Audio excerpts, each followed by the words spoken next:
Today we're joined by Adnan Khan, a trailblazer in the advertising and marketing technology industry with an illustrious career that spans in roles at like Meta and Microsoft. His journey has been incredible.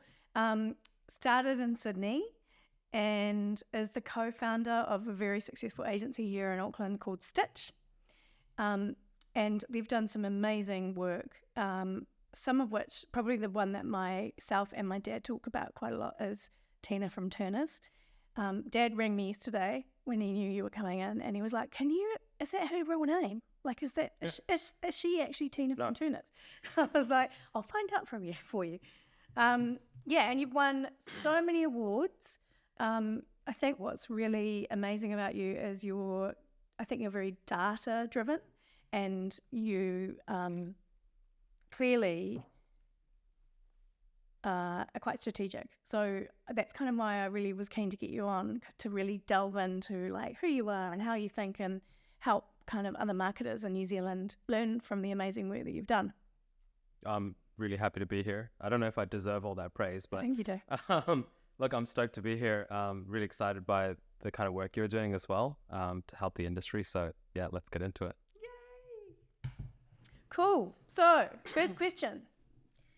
Throughout your career, you've succeeded in pushing the boundaries and driving marketing excellence through innovation, forward thinking, and then the Turner stuff has been hugely successful, winning awards. Can you share like the biggest lessons that you learned from working on that campaign, and maybe even some others where you've really pushed those boundaries and been so strategic and data driven? Yeah, I think the first thing I want to say, thank you for all the adulation around Turners. We were definitely a part of a team that achieved stellar success for Turners. We were one cog in a bit of a machine, and so I do need to give credit to the Turners marketing team, the creative freelancers, David Thomason, Kim Thorpe, who are legends in the marketing industry. Obviously, the traditional media agency, Lasso, and we were all involved in the campaign, and the CMO, Sean Wiggins, as well. So I just want to call them out first. Secondly, I think, I'm by no means an expert in branding, but what I can say, and from my experience working on this project, was I think Tina from Turners was so successful because it was essentially keeping things simple. It was good casting, good writing, a good idea, a clever idea. It was a funny idea that extrapolated well to the target segment and the audience. And there was a good culture of collaboration around all the teams and the table. There was no competition or animosity. Everyone just worked on the same table, and we came up with solutions together. Did it succeed, do you think, because of the creative and being so clever and so cutthroat, or was it that perfect mix of like the alchemy of the planning and the media planning and the positioning and the... That's a really good question. Yeah. And I think, content is king at the end of the day. The creative is always going to be the champion in your strategy, right? The idea is going to lead you to victory, and the path to victory will be paved by the idea. However, if your stones are loose on the pavement, then the strategy won't deliver. I think one of the things that we worked with Turners 5 years ago was we put in, the necessary data infrastructure. We broke down all their data silos, and we created a unified view of the customer. We implemented real-time automation across all of the dealerships, their database, and their CRMs. So what that meant was when they basically made a massive pivot and a complete re-architecture of their brand to Tina from the previous person who no one, when I talk to people these days, no one remembers. I think I remember, no. It was the ginger guy. No. Yeah, no one remembers, right? No. So that kind of tells you how successful Tina has been. What you need at the bottom of an excellent brand architecture and platform and strategy and clever multi-channel media planning is a net to catch everything and convert everything. And that's the work that the groundwork for that work was done about 5 years ago. We kind of saw the writing on the wall with Turners. We saw that it was getting increasingly hard to figure out who the customer is and have a view of the customer, not just from visiting the website, but visiting your dealerships, going to auctions, clicking on a Facebook ad, visiting true omnichannels. Yeah. It's kind of like that nirvana that everyone wants to achieve in marketing and customer services, the true single customer view that's 360. We were kind of ahead of the curve, and we adopted a type of technology called customer data platforms. Say it again. Customer data platforms, CDP. or CDP for short. And I think 5 years ago when we started to talk about that technology to people in market, they were kind of like, what is this black magic voodoo shit you're talking about that follows you around everywhere? No one really believed us, right? And lo and behold, now it's pretty much like a hot topic of discussion in marketing, like everyone's talking about it. I think all the groundwork that we did with the Turner's marketing team and their sales team and their CMO and their exec team really laid the foundation. So when we had a brilliant idea like Tina come to life, we basically created lots of efficiencies in capturing all that demand and converting it as efficiently as possible, and also increasing the lifetime value of customers.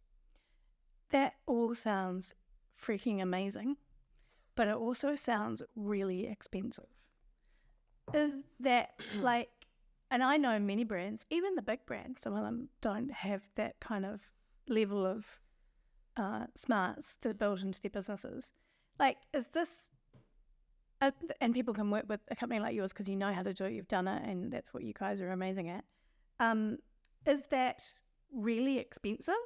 Or do you have to have deep pockets? Like, is that something that any medium-sized business could do as well? Or is it that you need to have a huge commitment and like look to pay that off over multiple years and to see the return? And yeah, that's a good question. But the short answer to that question is it was more expensive 5 years ago than it is now. It was even more expensive to do 6 or 7 years ago.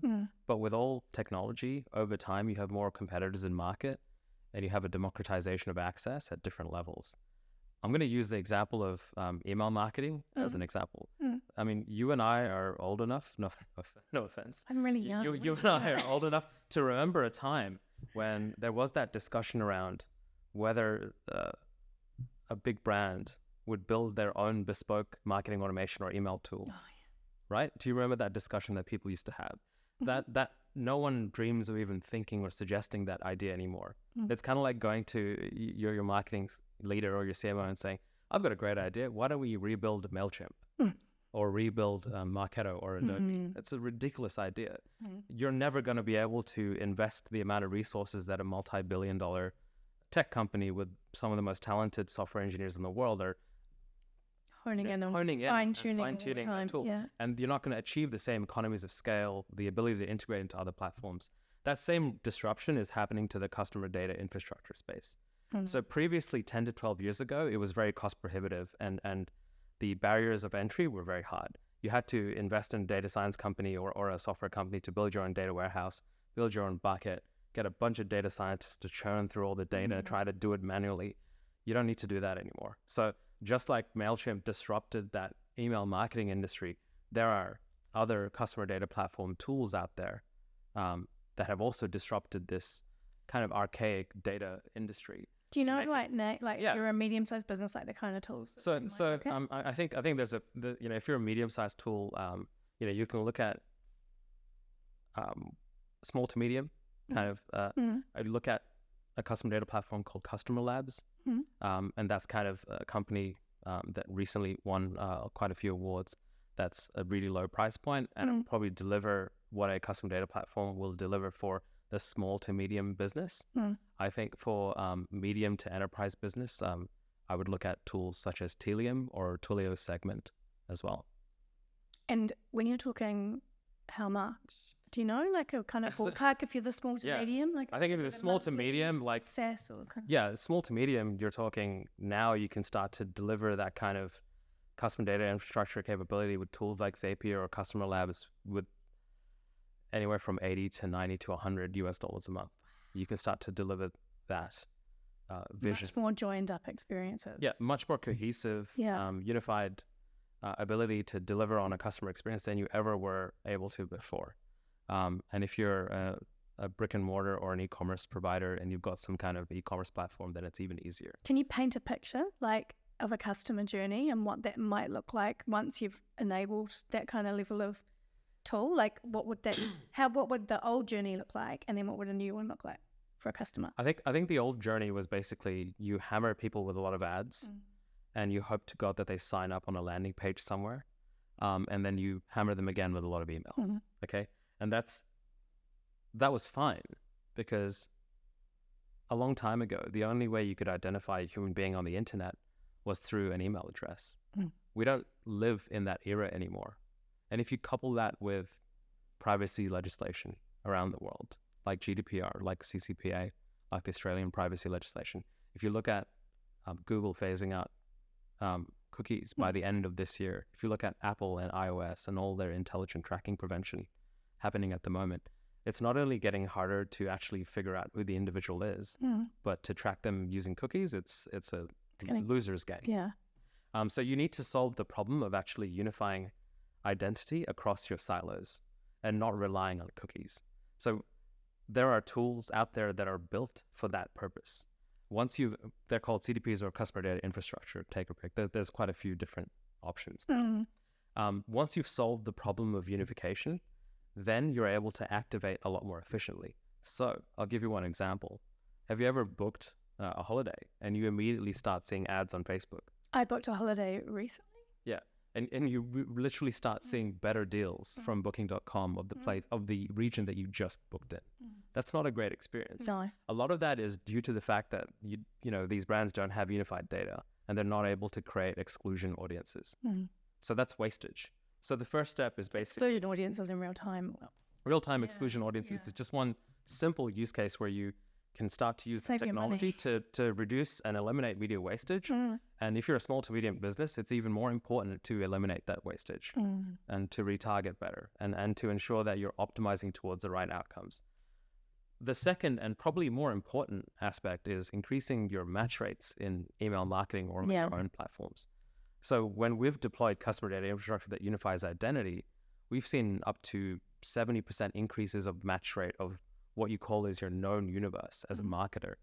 And match rates like to things like Facebook and match Google. Rates to Facebook and Google, but also match rates in your database itself, because you're now just ingesting data from all different silos, different touch points, versus just a landing page. And that's the beauty of data unification. I'm not trying to labor the point, but it can fundamentally change and transform the value you get from marketing. And I know it's a bit boring and unsexy, but it's kind of like plumbing. But it's cool. It's cool. I like to talk about it as like you can't have a house without the foundation. 100%. So if plumbing, even more critical. If your creative is the Bellagio fountain, then customer data infrastructure is the plumbing that's underneath that, supplying the water to the faucets. And if you don't have that in order, then it's not going to perform. It'll look good for a minute and then I'll be. And that happens a lot, as you and I know. Wow. So do you think if you had a room full of New Zealand marketers, say all attending a marketing association event, and you were to percentage up that room, how many of New Zealand businesses are using the smarts and are at a point where they're being smarter with their marketing and they're really moving forward and they're implementing these strategies and they're taking advantage of all of these incredible tools out there? Or is it that we're quite slow to adopt and sluggish to move? Because I can think of brands that aren't doing what you're saying. Yeah, you're right. I don't have to actually even guess. We've done marketing association events together. I've literally asked the audience this question, and it's anywhere from 5 to 10%.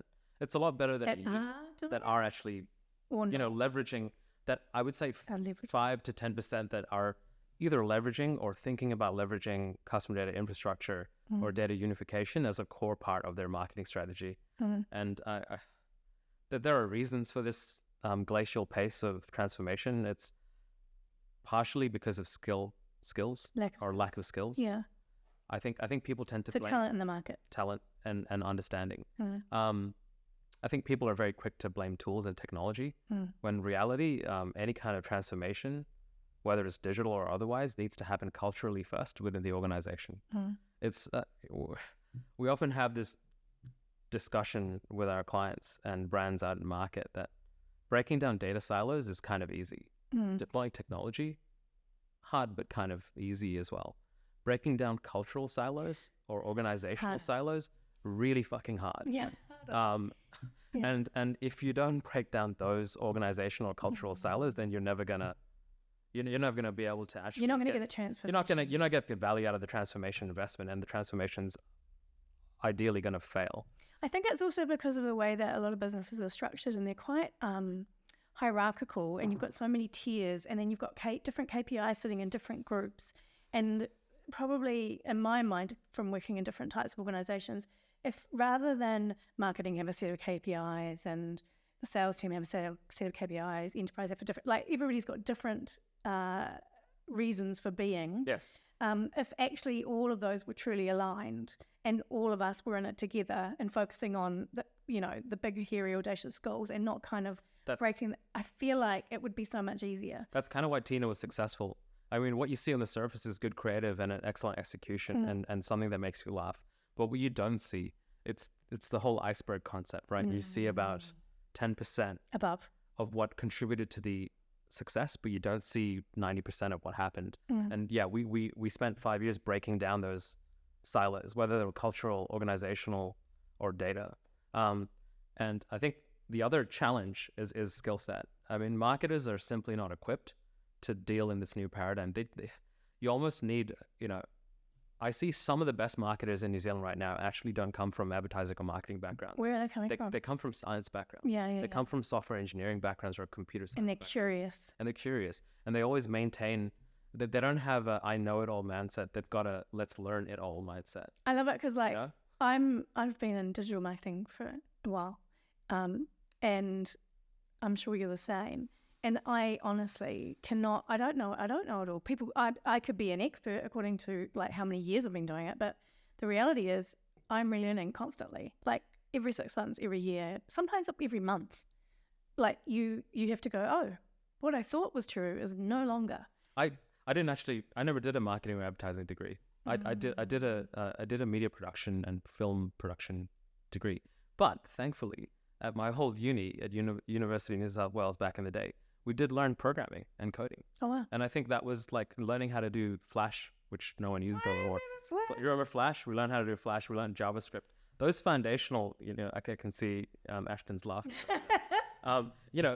While those technologies and some of those code frameworks are out of date, the foundational principle is about understanding technology, understanding how code works, understanding how things load on a web page.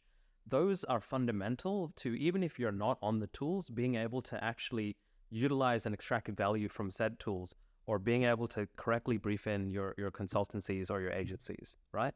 And the biggest challenge right now is what we see as the disconnect between marketing and IT teams. Yes. And that is like, we often find like, it's funny we call ourselves Stitch, but we originally came up with that name because we're trying to stitch everything together. We're supposed to stitch everything together, but increasingly we're stitching marketing teams together with their IT teams. There's been so many times I've gone into, Simon, my business partner, and I have gone into a meeting and we'll have a meeting with the CMO and the IT team, and everyone will nod. And then the IT team pulls us in for a separate meeting and they'll kind of say, oh, it's good to talk to you guys, because up until now, we always thought the marketing team were the coloring in department. But I mean, that's a really bad perception. Yeah. But fundamentally, there is a perception amongst CIOs and IT teams that they view marketing team as the kids with the coloring in books. Yeah. And so how do you bridge that gap? With some of our more mature clients, they have intentionally upskilled, and you're not going to be able to retrain some of your marketing staff to become coders. What you can do, however, is maybe reorganize your structure to have a BA or a developer that's dedicated to marketing, or a technologist who is dedicated to the marketing team. Or you're sharing the resource with the IT team. Do you think it's going to change, though, with AI and large language models and conversational programming and like... Yep. Okay. So that's, we're jumping ahead. We are. Sorry. No, that's okay. Yes. I mean, the grunt work, let's separate. Like you can use the legal industry as a good analog for this, right? And the software engineering industry. Yeah, the grunt work of software engineering is probably going to be automated at some point with AI, right? So what you call a code monkey, or the equivalent in the legal industry is a junior solicitor who spends their life just trawling through documentation and researching, right? Yeah, that's going to get disrupted. What's not going to get disrupted is the product manager.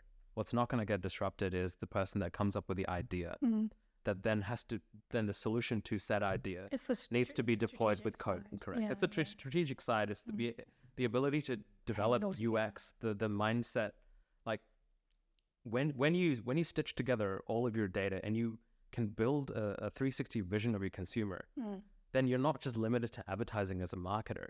You and the CX team and the UX team customer journey and the sales team, all of the you're all connected through this same customer journey. And so you have to align in how you deliver that experience now. We often, when people ask me for the elevator stitch of what we do, the elevator pitch of what we do, right? We essentially help. Elevator stitch. Yeah, that's kind of cool. You've just coined something. The elevator stitch. What we like to say is our really quick elevator pitches. We help dinosaur brands become more like Amazon, or deliver experiences more like Amazon and Uber, right? Not the evil kind of using forced labor experience, but the nice customer experience where, you go in and it's cohesive and it remembers you, and it's just a nice experience, right? I hear a lot of rhetoric in the market from media theorists and advertising theorists about how brand salience and investing in the top of funnel is really important. And I think that is fundamentally true. But what is not being discussed, and probably being precipitated by the lack of understanding of where's the research around delivering a better customer experience? What does that do to building your brand equity long term? I would argue that the equivalent or more, but I would love to see these universities start to invest in research around that, because I fundamentally think that it's just as important, and it shouldn't just be left to the purview of a product manager.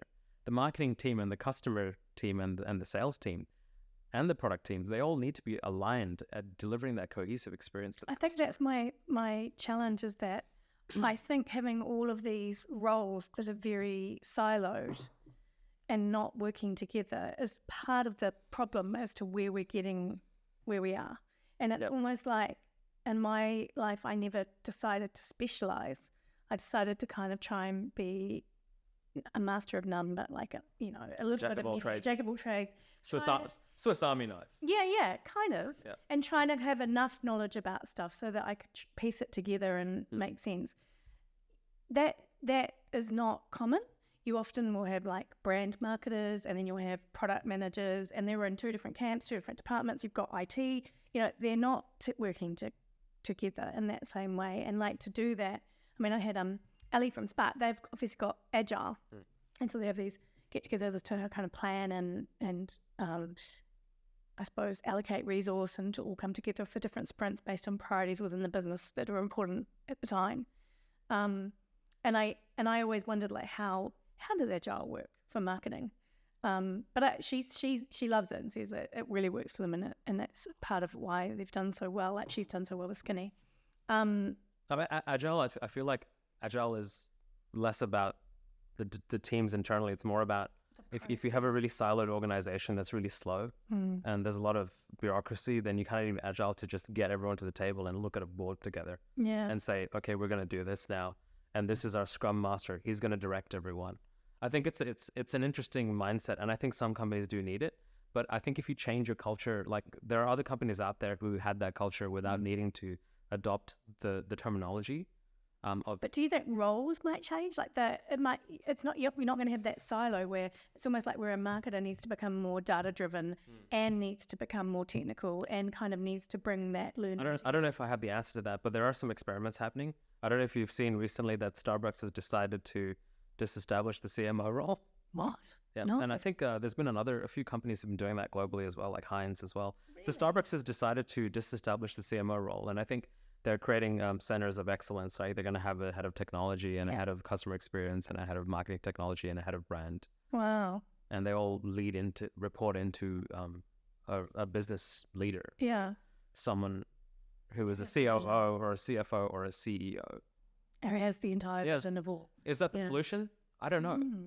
But watch this space, I guess. Yeah, that's so interesting. I think you need to start trying, like, if you can only beat a dead horse for so long, right? You ultimately, like, we always talk about how we want to A/B test our marketing campaigns and our creatives and our websites. And you can count how many meetings you've been to. It's like, we don't do enough testing.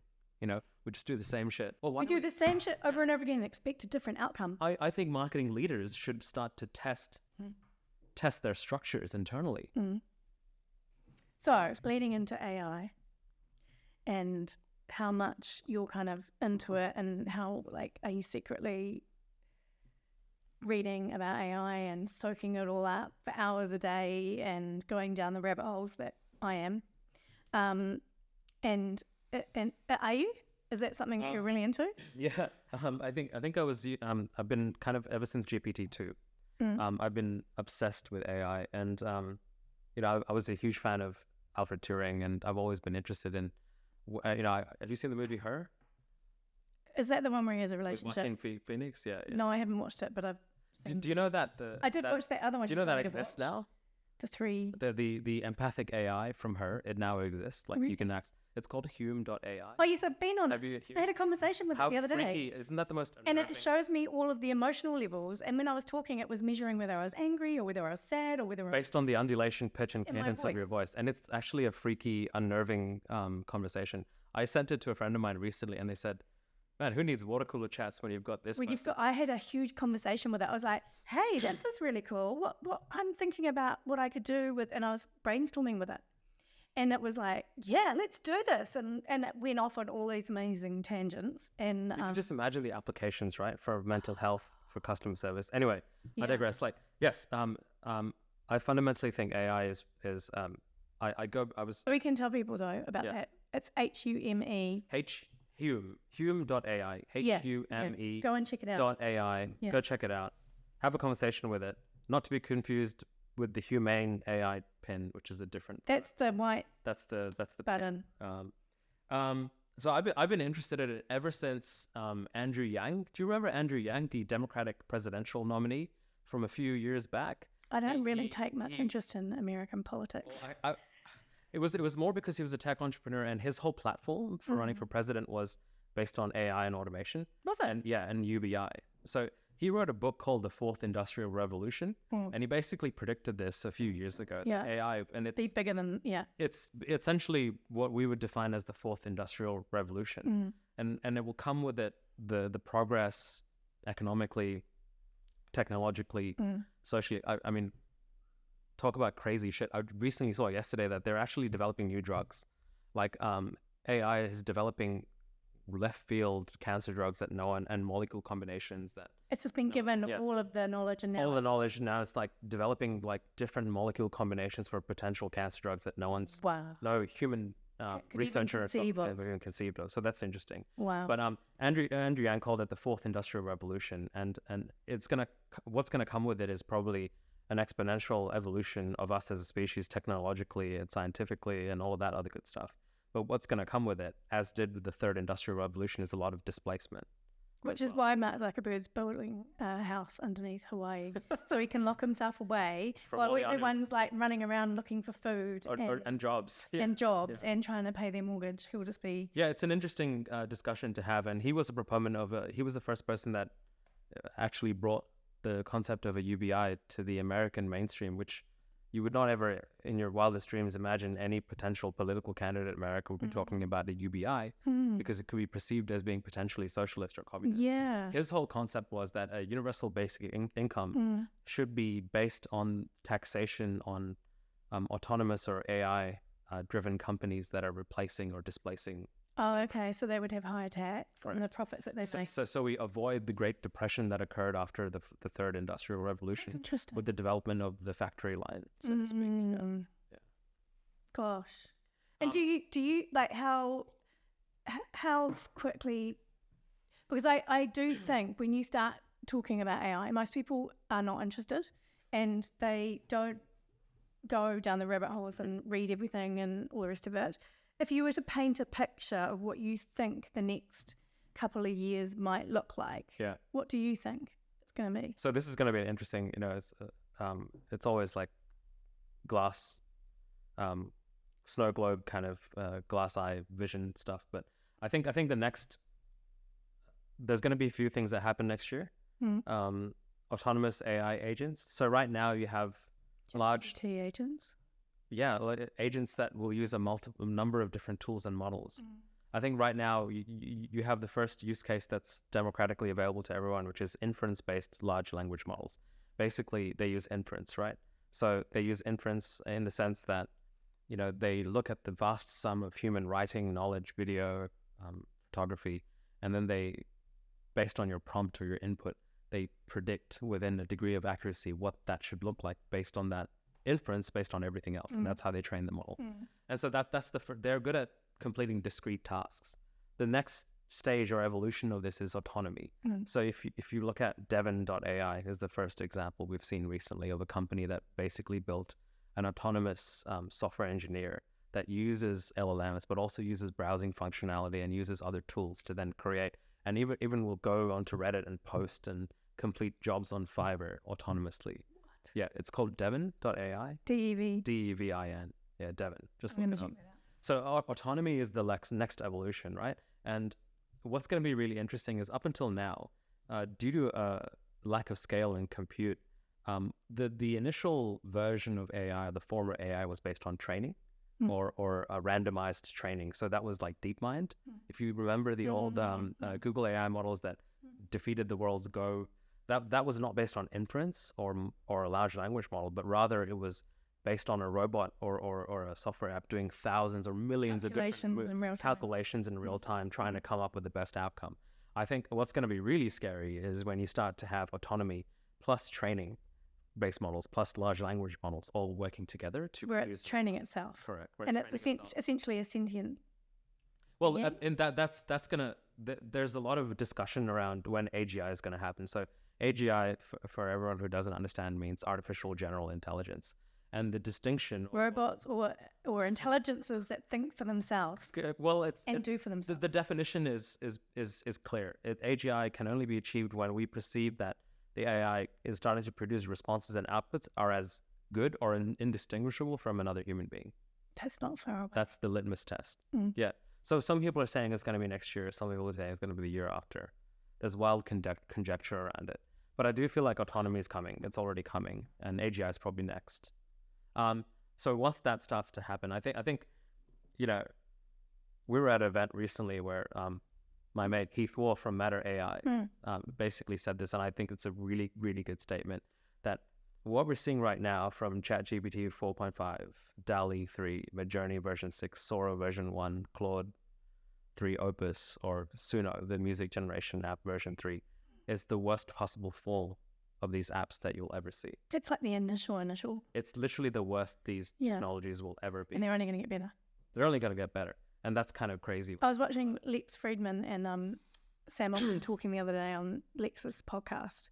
And ChatGPT 5 isn't coming out this year, but he was saying he doesn't think it's going to come out this year, but also he's being quite coy. But he was talking about like it could be something else, and it could be other, like it feels like there's going to be something else other than ChatGPT, and it's pulling together a whole lot of other things that are kind of being like a different recipe of things. I feel like there's going to be a few things that it's going to be doing that hasn't been done before. Yeah. Like, obviously they might start to add video into it. Yeah. They might offer some level of autonomy. Yeah. There's a lot of rumors around maybe then before ChatGPT 5, there might be a newer, more intelligent version of GPT-4 with a level of autonomy. Which would mean you could do what? Which you could kind of like set it to do tasks. And it's the GPT, the custom GPT function and the plugin function. I feel like those two features that people often overlook within OpenAI suite, because most people just spend all their time in the chatbot itself. And because setting up custom GPTs are hard, figuring out how to use that is hard. And the playground. Yeah. And also the plugin database. I think that's going to lead to some level of autonomy that's probably going to come before 5. Are you guys playing with it to see what it can do for you? Yeah, so we use it all the time. We've used it. The autonomous, like the chat assistant, the assistant. No, we haven't unfortunately been able to use the autonomous version yet. I think it's only available to. No, I was meaning like even just the fact that you can go into the playground and you can create assistants to do different. Oh yes, specific tasks. We've created custom GPTs. I've created one that essentially, when we're onboarding a lot of new people in the team, I trained a custom GPT based on all of our proposals and strategies that we've created for clients over the years, where you could then kind of use it as a sounding board. Yeah, and so we've dabbled in a few things here and there. That's kind of. But to be honest, like we, our again, like we keep on talking about this internally that we're going to set aside days to get together. Yeah, we have to make the time. Like there's really no excuse, right? And I'm talking from within about that as well. We just have to set up the time and actually spend some time just educating each other and your teams. What we've really noticed is we've invested in a corporate ChatGPT instance for our entire team as soon as it was available. That's cool. Which means none of our client data is used. It's never to train the model. You never train the model. It's all private and it's all safe. That's really cool. What's been really interesting is that everyone has a very different and unique way of using it. Yeah. And I think we're going to set up some regular, frequent knowledge sharing sessions within the agency and the consultancy. That's super cool. Yeah, to do that. I think it's really. Yeah. I think I've got a question which is off script, but and I found it really interesting when we were at that event the other day.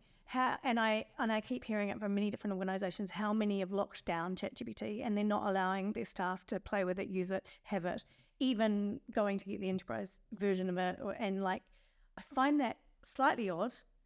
That the way that a lot of Kiwi businesses have reacted is to go, nobody can have it. Just let's make it part of our policy that nobody has it. It's a bit of a fool's errand because people are going to use it anyway. And I kind of feel like if a business doesn't adopt it, they're going to be left behind. Well, they're going to use it anyway. It's kind of like, do you remember back in the day when Facebook was banned at workplaces and then people would just use it on their phones? It's, the same thing's going to happen with these tools. I mean, if this... You wouldn't want to be that guy, though, or that girl who gets caught out uploading the data into the Correct. Correct. Yeah. But as an organization, at some point, you have to be mature about it and say, okay, we can't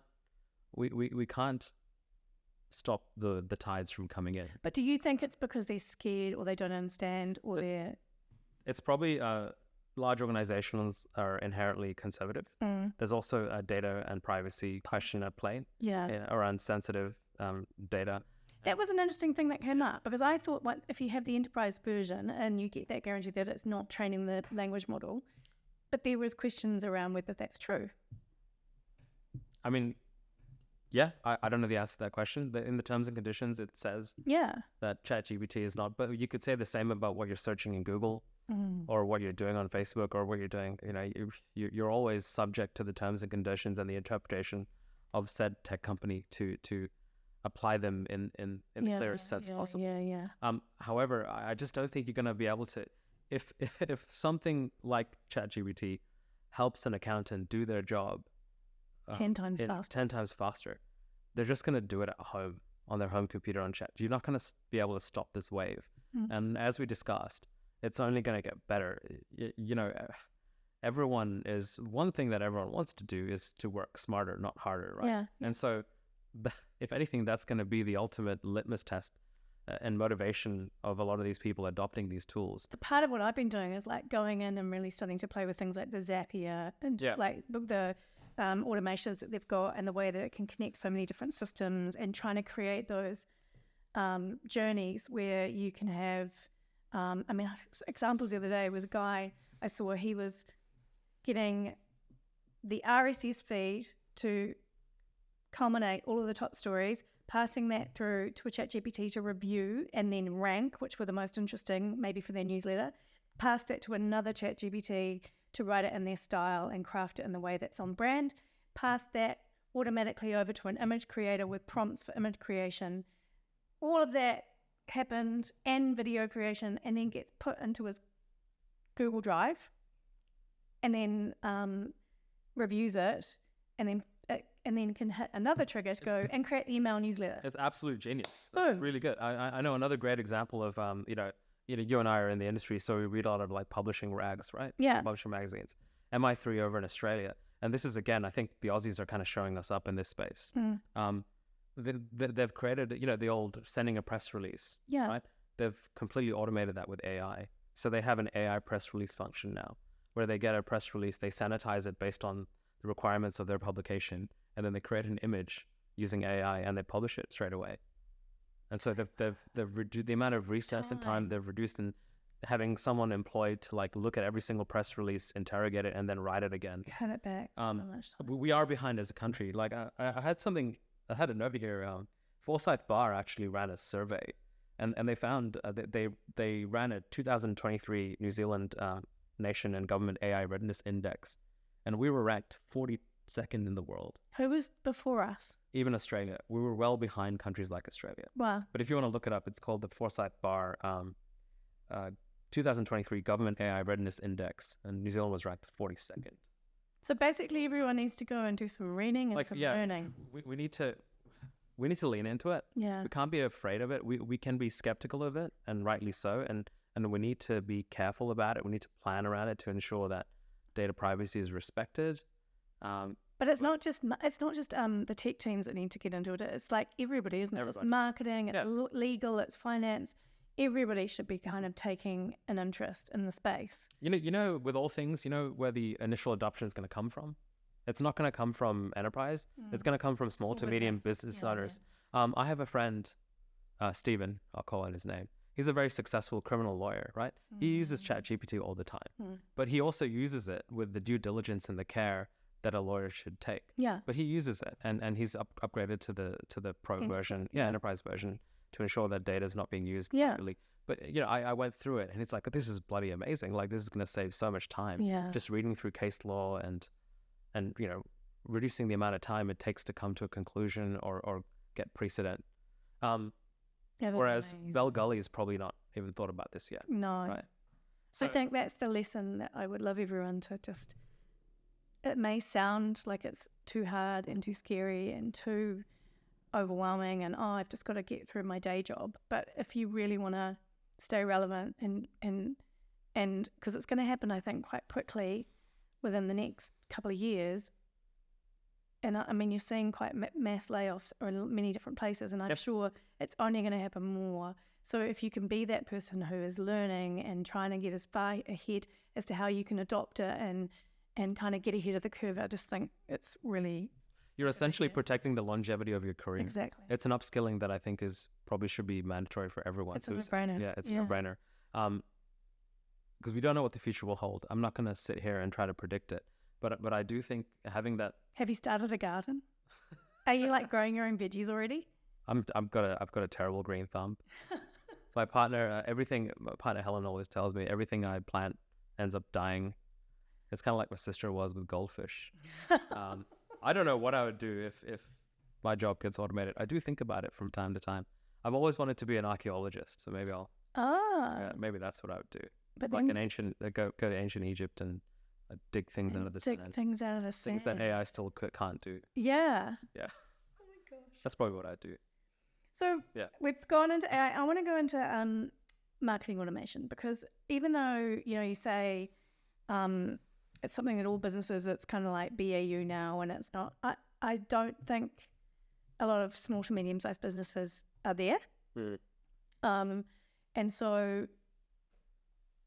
marketing automation to me is something that's always been quite expensive. You drink the Kool-Aid, you get sold this like amazing joined up seamless journey that's gonna, and you know, you think it's gonna take, you hope it's gonna take a month to implement, and it ended up taking like a year.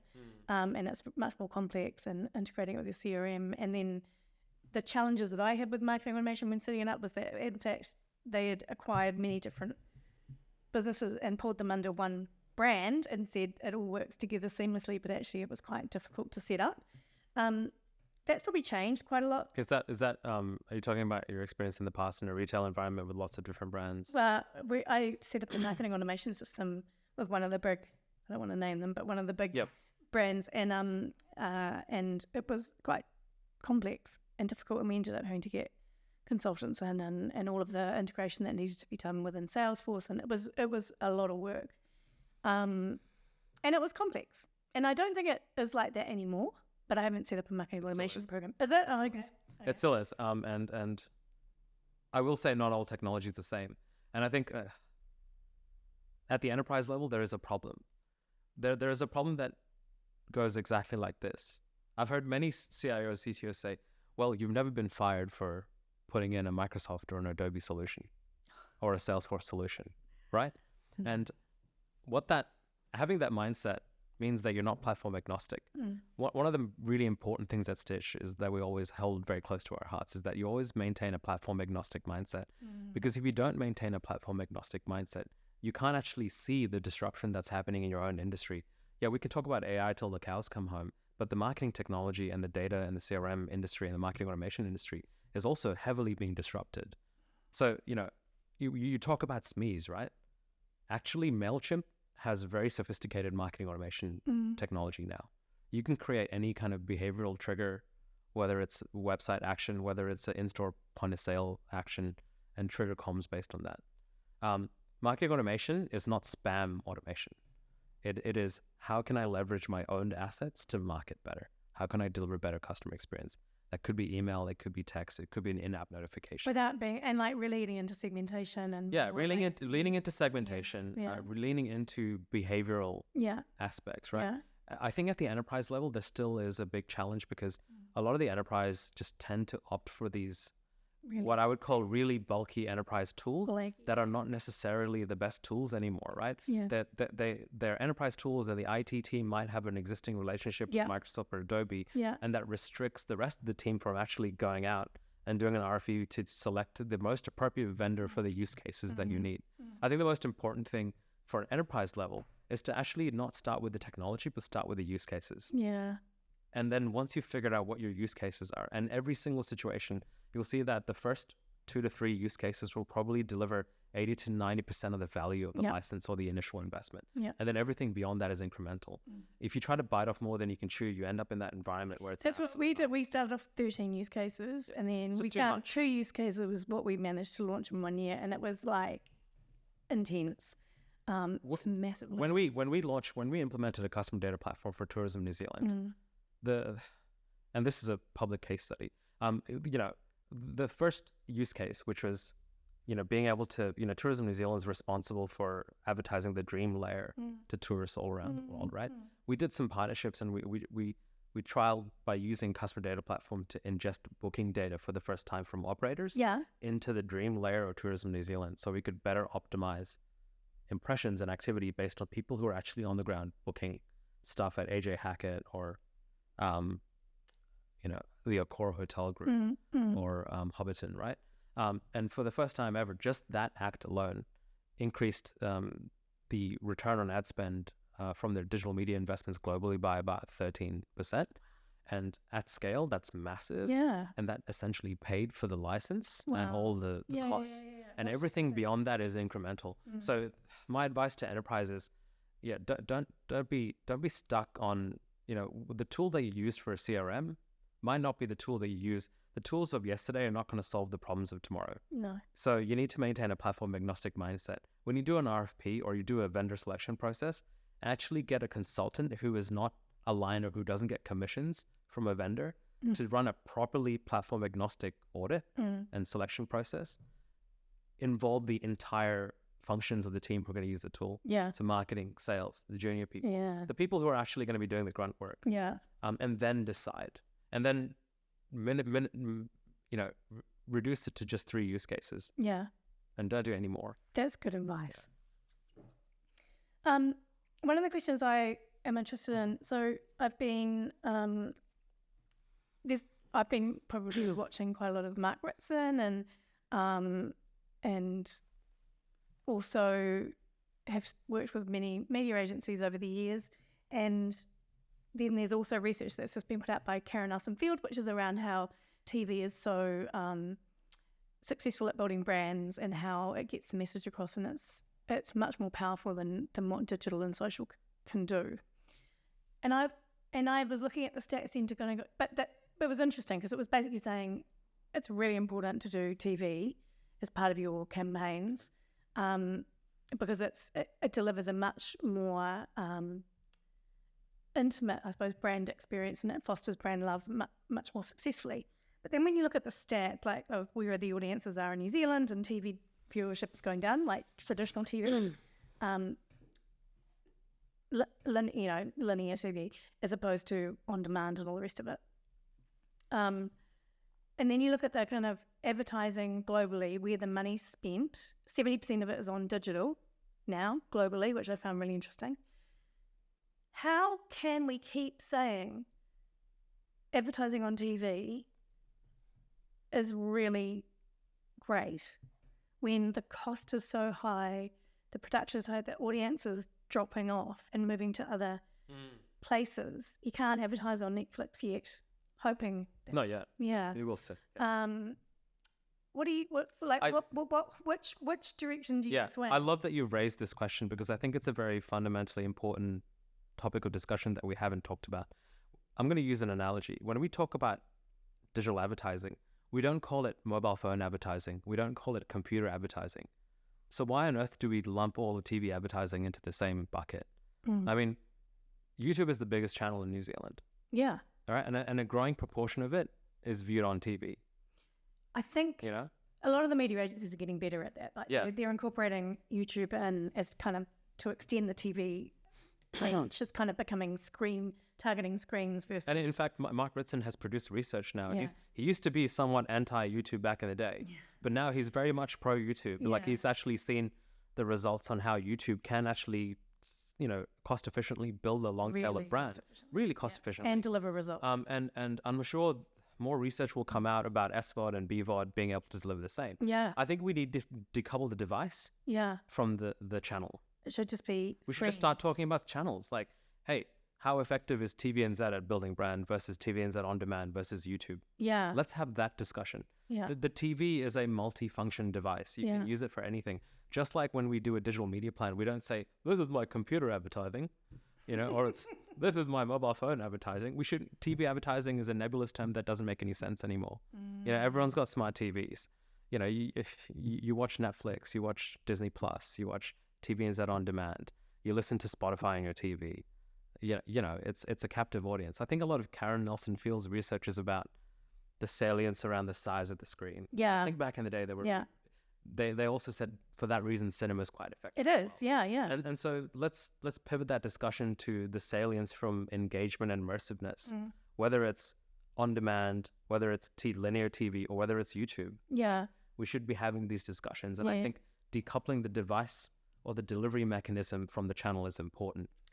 It's an interesting conversation because I think it then raises some big challenges around what we've seen recently with NewsHub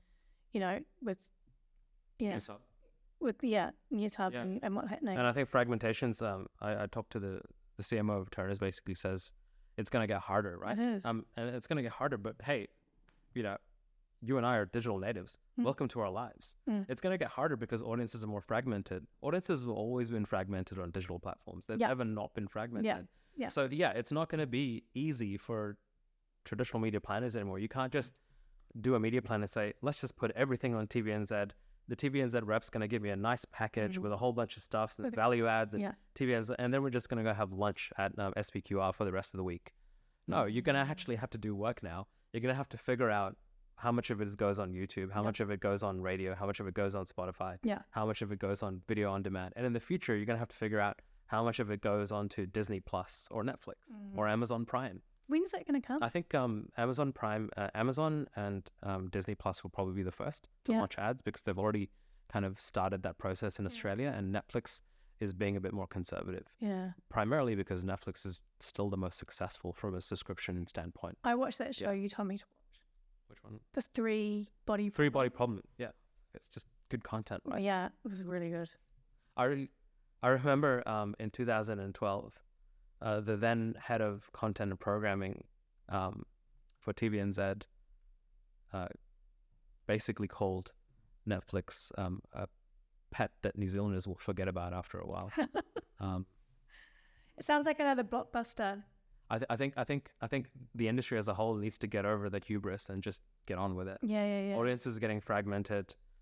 Let's have a real debate about channels and salience and immersiveness and how that impacts the long tail. Let's have a debate about brand versus performance. These are all good debates. And that kind of leads into like market mix modeling. Yeah. And for those who don't know what that is, can you give us like a bit of a layman's explanation? And because in my, market mix modeling is one of those things which I would associate with being quite complex, expensive. You need to have a really good data set over many years to really get the most value out of it. So, but I think that's changing. Yeah. So that's a good question and good segue. Marketing mix modeling is not new.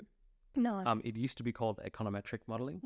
It's basically a data science discipline that uses modeling versus tracking or real consumer data. So it uses anonymous aggregate data and it builds models. And what it does is it looks at contextual and non-contextual micro and macro variables. So if you're a FMCG brand, right? And you've you've had some kind of evolving media mix over the last 4 or 5 years, and you've also got sales numbers, right? Or, revenue numbers. You can essentially build a model or train a model with that data set, which then also ingests like all of the other macro and contextual variables like weather, like how many stores you have, like what is the interest rate, whether there was a recession that year, what was the weather that day. It takes all these variables and it trains the model, and then it tries to come up with a prediction component. So it looks at historical media mix, how much you spend on TV, digital, whatever. And it looks at sales, and it looks at all the other broader industry and contextual variables, like the interest rates, just using an example. And then it will try to predict the outcomes from revenue based on actuals. And when we've done modeling, we've usually managed to achieve 91% plus modeling. So what does that mean? That basically means that the model trained on historical data and data that's not just from your own sales and media mix, but also also broader industry data, like contextual variables. It tries to retrospectively predict outcomes based on actuals, and that's how you validate the model. And then you look back and go, it predicted this happened. It predicted and it's 91% accurate. You can see there's a 91% correlation. Wow. And then what that means is now you've got a model that you still need to train up every now and then, but you've got a model that you can use to predict. It still sounds really expensive. It's not. Well, it traditionally had. Yeah.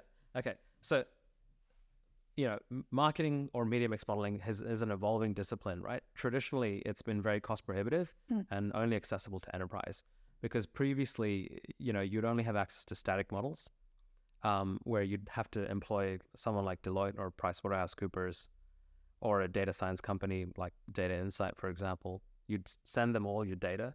They would employ a team of data scientists that build a static model and come and do a PowerPoint presentation to you once every 3 months, and you pay like $200,000, $300,000.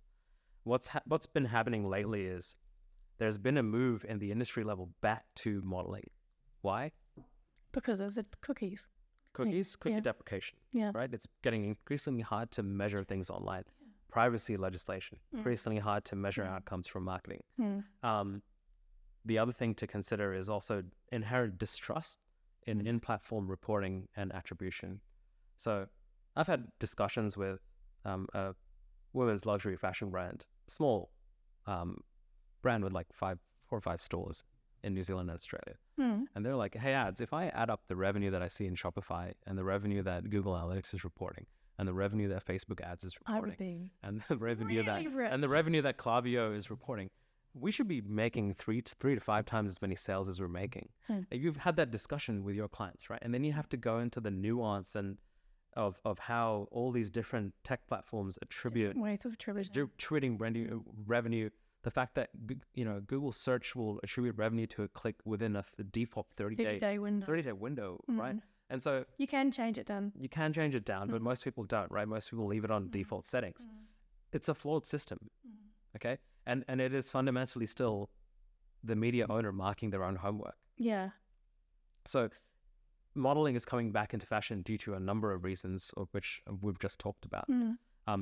It's all of these things put together. And so modeling gives you a way to, measure marketing impact and effectiveness from investment, not just from paid, but you can also take into account own PR, other investments as well, but also including traditional media as well as digital channels.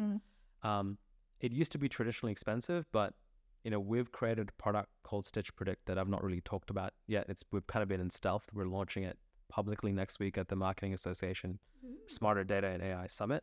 But what's happened recently is what we call an explosion of modern MMM. So basically, creating like the tracksuit or the zero of automated real-time modern media mix modeling or marketing mix modeling. And it's basically a platform that you log into. You can connect up all your social platforms and your Google platforms. You can upload spreadsheets of your TV spots and your revenue and all that data, and you can start to use that model yourself. So you're making it more we had this available. Problem. We had this problem with Turners about a year ago when we started evaluating media mix modeling solutions. And the cheapest we could find was about 165,000 Australian dollars a year. And we're kind of like, this means that the majority of the market, at least in New Zealand, will not have access to this kind of measurement. No. So with Stitch Predict, our goal was essentially, why don't we just build this ourselves? So we teamed up with a guy called Alex out of Sydney, who's ex-Quantium, and he's one of the leading data scientists in Australia. And we basically said, what if we just built a SaaS product and abstract, just pay a monthly fee. Pay a monthly fee. And if they want consultation from us on top, that's fine. Wow. That will abstract away the complexities of modeling for the average marketer. Are you doing this for like a medium-sized business? Yeah. So we are doing, we have two versions of this product. One is a digital-only product, because a lot of medium advertisers, small to medium advertisers, they only do digital. Only doing digital, right? Yeah. And that can kind of be fully automated and plug and play. Yeah. With a small kind of monthly cost. Sign me up. No. Yeah, we could totally do that. We could give you an account. We're trying to abstract away the complexities of modeling to the end user. That's so cool. And we're trying to basically zeroify or tracksuitify. I have mad respect for those companies. I'd love to talk to Trace. I want to get them on the podcast. Get them on the podcast. Yeah. Connor's an amazing dude. Yeah. But what they're doing is amazing. And we look to them as aspirations. Even Matt Ritson the other day was like raving about them. So I was like, wow. Well, Tracksuit did the same thing to the brand tracking industry, right? Yeah. It essentially disrupted it. Yeah. With Stitch Predict, we're trying to do the same for modeling. Because we saw a need for it from ourselves, right? Well, it's so frustrating. You're trying to prove, is the stuff that I'm doing worth it? And I think it's really important to have the ability to measure impact when TVNZ or Google or Facebook are not marking their own homework and singing their own song sheet from the hills. So, it's an exciting space. So I'm really interested to find out what your viewers on. There's so many social channels, and small businesses, even the large businesses, are like, do we have to be everywhere? Should we all be on TikTok? What are we doing? And do we have to still be on Facebook? What about it? And what's your view on the ever-changing landscape of social media and the multitude of channels, and probably going to be the rise of Snapchat more, I would imagine, that's coming. Snapchat just hired people locally. Yeah, that I have. Yeah. That's an interesting question to ask. And I think when you're talking about SMEs, what level of SME are we talking about? Are we talking about a cafe owner or a plumber with like a junior marketer? You know what I mean? Because the approaches could look different. It could be. Well, I think like anyone who's spending money on advertising, and even small businesses with a few, 5 employees or 10 employees, there's still so many hours in a day, and they're trying to figure out where they spend their time and effort. And when you get into social and you have to be on all these different channels, it can be quite labor intensive. They've got formats don't necessarily work across all the different channels. It's quite a lot. Do you have a view on? I think what brands should do? Yeah, so I think TikTok and Snapchat are kind of growing like this at the moment, right? And I have a view on this. I think the default right now for most small to medium businesses is just do a bit of Google search and a bit of social, right? And they kind of have no idea on what it's actually done or how it's succeeded. And I think that's a fundamental problem. And I think a lot of these large ad tech companies like Google and Facebook have made it so simple to just load up your credit card and just buy whatever. You don't even need to put any targeting. You just say, oh, this is my business. Let's just run an ad around this radius. Yeah, okay, cool. 5K, yeah. 5K, right?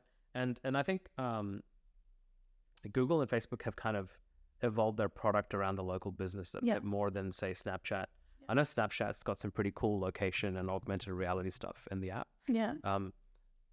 And so really it is about, it's almost like a local search, if you think about it. Yeah. Or like location ads on Facebook is a version of local search. Yeah.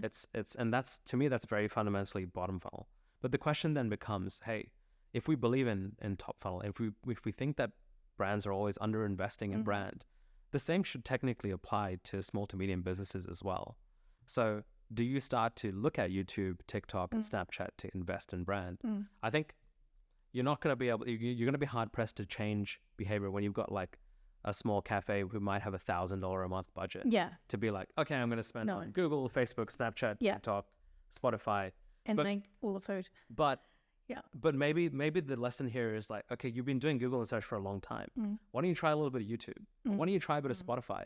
A stat I heard yesterday is that, believe it or not, the majority of people listening to Spotify around the world are actually listening to the free version. Yeah. 60 to 70%. That doesn't... Well, I listen to the free version. Yeah, not the premium version. So it is a very cost-effective way to deliver essentially a radio ad. And radio ads, as we know, like are really good for local advertising. So you can absolutely go down to suburbs. So, you know, it has like 97% audio completion rates. Should they all be looking at TikTok? Maybe they should be looking at TikTok as well. Maybe they should be looking at... Are you on TikTok? I'm on TikTok. I use it a lot. Are you a content creator or a watcher? I'm a lurker. A lurker. I sometimes I'm a bit of a boomer when it comes to TikTok. I often just take a reel and then just re-upload it to TikTok. No. I'm like one of those terrible. No, you can't do that. You can't do that. You can't do that. Okay. It's meant to be the other way around. You start in TikTok. I'll change. And then you kind of move it over to reels. I'll try it your way. Because if you do reels, they're kind of like, they feel like TikTok was about a year ago. It kind of like the way I'm doing it right now, getting my Instagram reel and re-uploading a TikTok. I'm like Steve Buscemi with the baseball hat, saying, "Hey, what's up, kids? You know, how do you do?" Yeah, I'm so cool. Hi. I think you raise a good point, and I think the major trend in the like, you know, Facebook calls itself a social network, right? But you note that even though we tend to categorize Snapchat and TikTok in that same category, they themselves don't call themselves social networks. They call themselves entertainment broadcast platforms. Yeah.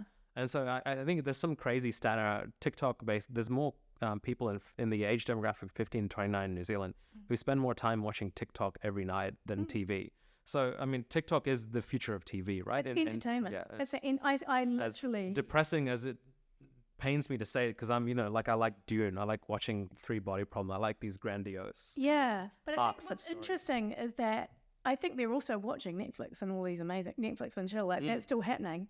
But they've replaced TV with TikTok. Yeah, TV isn't really for them, but so that's why TikTok, to work on TikTok as a brand, you have to remember that they're there to be entertained. Yeah. They're there to kind of scroll away and just go off in places you don't even know where you're going. You know what's really funny? So the Tina ads on TV were kind of somewhat, even though they were like... I thought they were brilliant. Yeah, they were brilliant, but they were somewhat polished. Have you seen the Tina ads on on YouTube? On TikTok? Oh, no. They're just Tina with a ukulele singing some songs. No. That's it. And they outperformed when we tried to put the TVC on TikTok. Oh, but you can't. When you put TVCs on TikTok, massive fail. Yeah. Doesn't work. Well, even a cut down version of your TVC? Yeah. No. It was an experiment, right? Yeah. But what the experiment validated is you do need to actually conform to the experience that people are having on platform. You need to have you have to realize that you're in their environment and you've got to earn your space to be there. Yep. And if you start kind of just trying to be like the boomer in the room, they're going to swipe past you and you're wasting money. I think Tina with the ukulele just singing songs like Pacifica songs did really well. Yeah. Just random, you know, like completely left field, but it worked with that audience really well. What would be cool though is if she actually was like, you know, there was like they did a live and she was there and she was like in the yard promoting the cars that people could buy in that moment, like, and like actually turning into an event where you're making money. Because the live opportunity on TikTok is huge. And they're actually kind of, I suppose, encouraging people to go in that direction. It's a good idea. I'll suggest take that to the whole auction idea. I'll suggest that to Sean and Natalie at Turner's and the marketing team. That's a great idea. Okay, we're going to wrap it up. How do you, because there is just so much going on, you're really freaking smart, you know a lot, you're doing cool shit. Sorry for the swearing, people.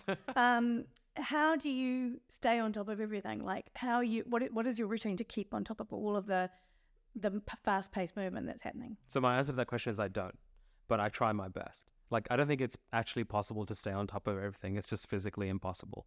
But what I do is you know, we've had this discussion before. I've always been a sponge. So I spend the first few hours of my day, you know, that 6... What time do you wake up? 5:30 usually, 5:30 to like 7:30 or when I'm at the gym, like listening to podcasts. You know, I went and followed all the like the leading experts in the AI field. Like one guy I really like to follow is Ethan Mollick, who's the professor of AI at Wharton University. I think some of the material he produces is outstandingly good and it's just at the forefront. But there's a number of those leaders in the fields that interest me that are available just freely posting Yeah. their wisdom on LinkedIn, on Twitter. Go out and find these people, follow them, curate your own feeds and digest them every day, sign up to the right newsletters, and just maintain a let's learn it all mindset, not a know it all mindset. Because you were talking about that, I'm doing a pivot, but like we're filming a podcast, we've got crew, we're like here today. How much is AI going to affect this industry?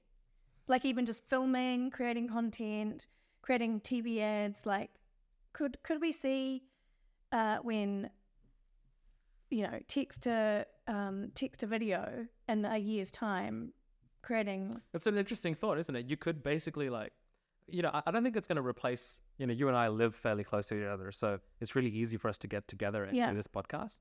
But what it might replace is like in the future, if you're trying to like interview someone in Finland, and you know, you may as well deploy some AI to curate that podcast to make it sound like or look like you guys are there. Oh wow. It's kind of like what the Vision Pro is trying to do with Apple, right? That's pretty cool. You know, the Vision Pro basically creates... right now, it's a bit hokey. It kind of feel you can create so that they're there and... Yeah, because you feel like they're there in person, right?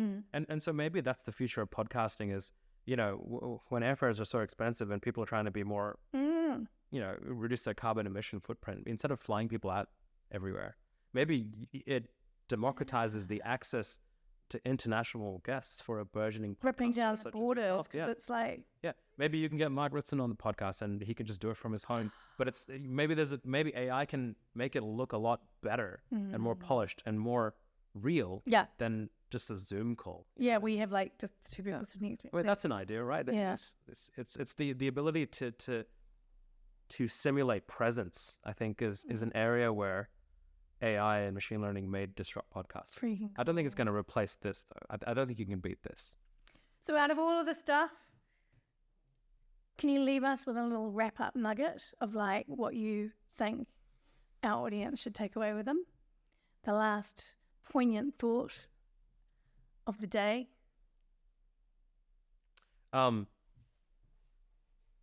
Stay humble. Stay focused. And I'm just going to say this again, like, you know, if there is anyone on your team that pretends to be a know-it-all, they need to know that they're not. We are in a constant state of flux. What I'm doing right now and what we are doing right now is not what I thought I would be doing in the wildest dreams of what my career would end up being 5 or 10 years ago. Really? Yeah, it's not at all. I mean, when we started the business, we're not doing today what we thought we would do. We never thought we'd get into the data science industry, ever. I have no expertise as data scientists at all. We partnered with the right people, but we never in our wildest dreams thought we would get into this industry.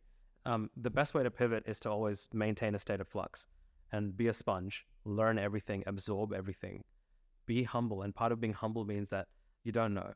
Like, you can call me an expert. I don't think I'm an expert. I lean on other people for my expertise. It's a bright-eyed, wide world out there. And I think what artificial intelligence, marketing technology, machine learning, and modeling is doing is just further creating exponential flux in the marketing industry. I don't think it's a bad thing. I think it's a very exciting. In fact, I do think it is the most exciting time to be alive as a marketer. Yeah, there's so much to do. You know, there's so much to learn, and all of the walls that were kind of put up before. It's democratizing. They're all being demolished. Like you know, we talked about Sora, right? Imagine what kind of diversity of voices and experiences are going to come out through something like Sora. For those who don't know what Sora is, Sora is OpenAI's new video training model that's gonna put people like Ashton over there out of business. I'm just kidding, mate. No, it's not.